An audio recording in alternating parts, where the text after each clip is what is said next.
warahmatullahi wabarakatuh. Perkenalkan nama saya Arifan, saya 20 Prodi saya penjelasan keserai mata kuliah saya strategi pembelajaran video call. Saya akan menjelaskan materi mengenai yaitu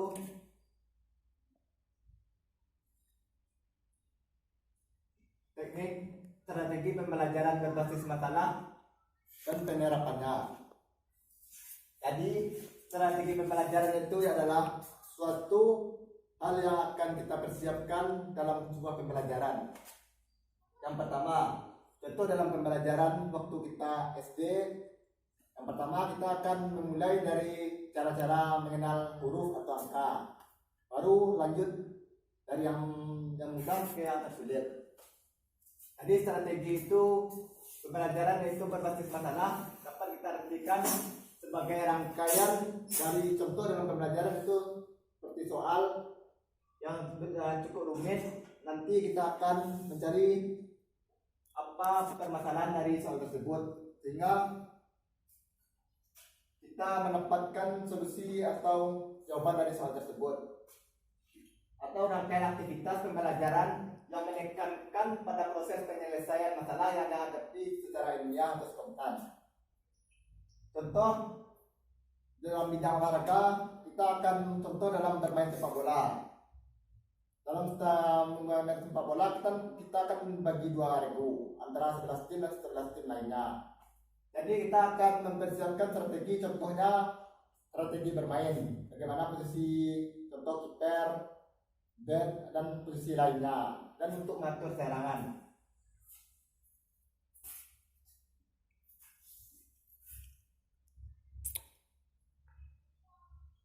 Yang kedua, penerapan strategi berbasis masalah. Yang pertama, orientasi siswa pada masalah, yaitu melibatkan siswa tersebut dalam masalah tersebut. Contoh dalam pembelajaran, bagaimana siswa tersebut aktif dalam menyelesaikan masalah tersebut. Contoh, siswa dalam satu kelas terdiri dari 30 orang. Dan 30 orang tersebut akan kita bagi per kelompok. Contoh dibagi 5. Dalam satu kelompok 5 orang, jadi dibagi 6 ke 5 30. Jadi siswa tersebut dibagi untuk supaya aktif dalam menyelesaikan topik permasalahan tersebut.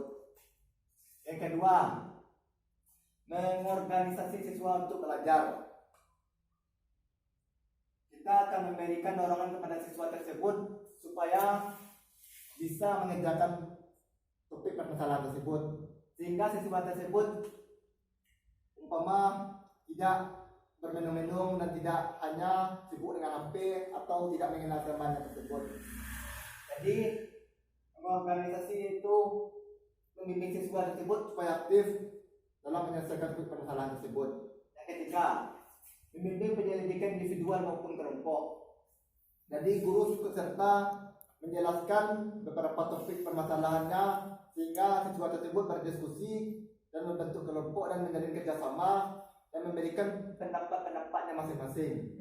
Contoh, dia yang satu memberikan pendapat bahwa dia yang pendapatnya lebih benar, dan yang kedua pendapatnya yang lebih benar. Jadi yang keputusan akan diberikan sehingga dapatlah hasil yang lebih baik. Yang keempat, mengembangkan dan menyajikan hasil. Setelah kelompok dibentuk atau masalah sudah terselesaikan, maka siswa tersebut dari satu kelompok akan disuruh maju ke depan seperti ini, dan dia bagi dan disuruh untuk menjelaskan apa yang dia selesaikan topik permasalahannya dalam pembelajaran. Dan dia akan menjelaskan pembukaan lebih awal dan menjelaskan materi-materinya terinci dan mencontohkan apa cara menyelesaikan masalah pembelajaran tersebut. Yang kelima, menganalisis dan mengevaluasi proses pemecahan masalah. Jadi sesudah dijelaskan, nanti akan dia menganalisis. Contoh kelompok yang satu tampil, tinggal 5 kelompok lagi itu. Jadi kelompok yang belum tampil akan mengoreksi atau menganalisis pendapat dari kelompok satu tersebut. Apakah ada kekurangan, dan kelompok di sini akan bertanya apakah ada kritikan saran dan kelompok yang di sini akan memberikan kritik dan saran apakah kurang dari kelompok tersebut. Contoh, penampilan yang kurang baik atau membacakan hasil penelitian saja. Yang kedua, ada tim kelompoknya yang kurang rapi dan penulisan dalam huruf atau kalimat yang kurang. Dan nanti akan ditanya apakah ada tambahan dari kelompok dan tambahan kelompok tersebut, dan kelompok yang di belakang akan memberikan tambahan untuk dari materi yang ada di depan. Menurut Anda ada tambahan pendapat dia, dan kelompok moderator akan menerima jawaban tersebut.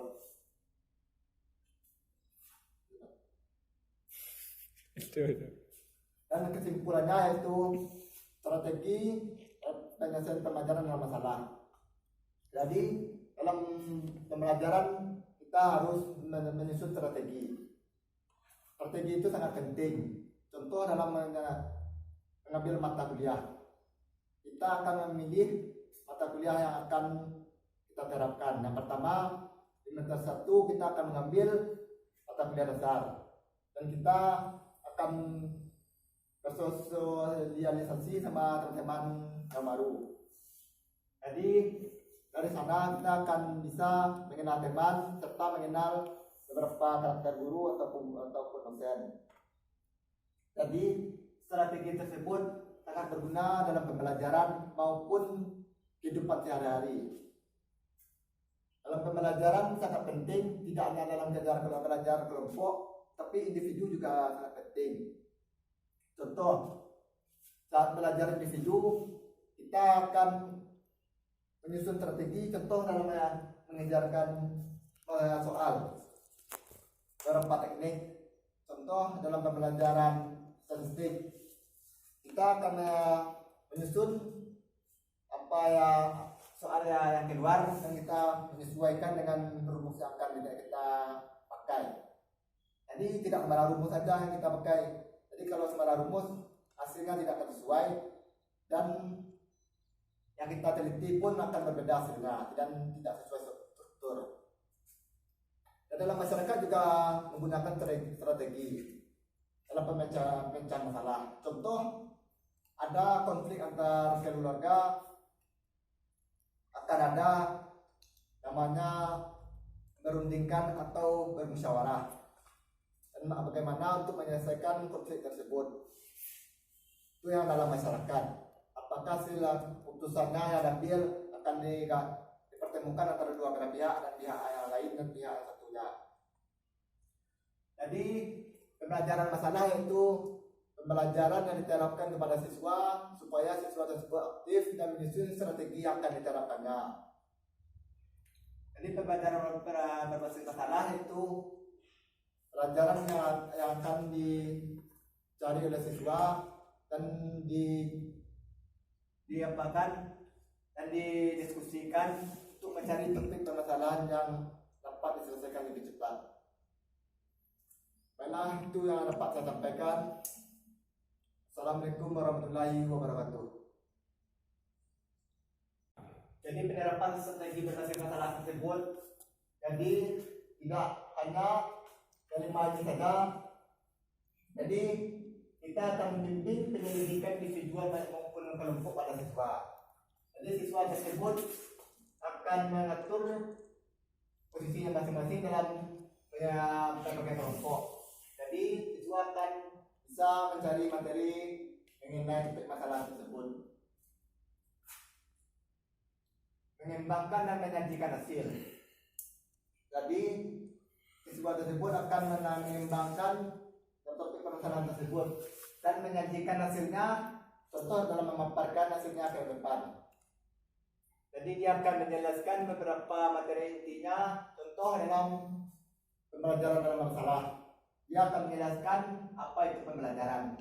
Pembelajaran itu dia akan menjelaskan teknik dalam menguasai ilmu dalam belajar.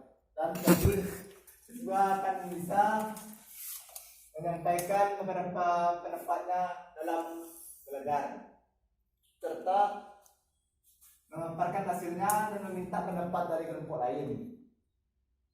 Serta kelompok lain akan menganalisis beberapa kekurangan dari kelompok yang maju ke depan, serta mengevaluasi proses pemecahan masalah tersebut. Apakah sudah terpecahkan masalah yang sudah dicari atau belum? Jika belum, dari 6 kelompok tersebut akan mengeluarkan pendapat masing-masing. Yang kelompok yang di depan akan juga mencari pendapatnya dan akan menggabungkan apakah sudah bisa untuk memecahkan masalah tersebut. Contoh dalam bidang sepak bola terjadi, apakah penyerang yang baik itu menyerangkan saja ataukah menyerang dengan bertahan? Maka dalam itu akan dirundingkan antara pemain serta wasit serta pelatih dalam menerapkan penyerangan tersebut. Apakah penyerangan tersebut patut diturunkan atau tidak? Maka akan ada analisis dari beberapa pemain dalam sepak bola, serta akan membimbing pemain untuk menyerang secara cepat dan akan kembali ke daerah masing-masing serta dalam bertahan, membantu dalam teknik dalam yang di tengah, dan akan kembali saat menyerang dia ke lawan, dia akan kembali ke posisi ke belakang atau namanya back. Baiklah, itu yang dapat saya sampaikan. Kalau ada kurang salah, tolong dimaafkan. Assalamualaikum warahmatullahi wabarakatuh. Waalaikumsalam warahmatullahi wabarakatuh.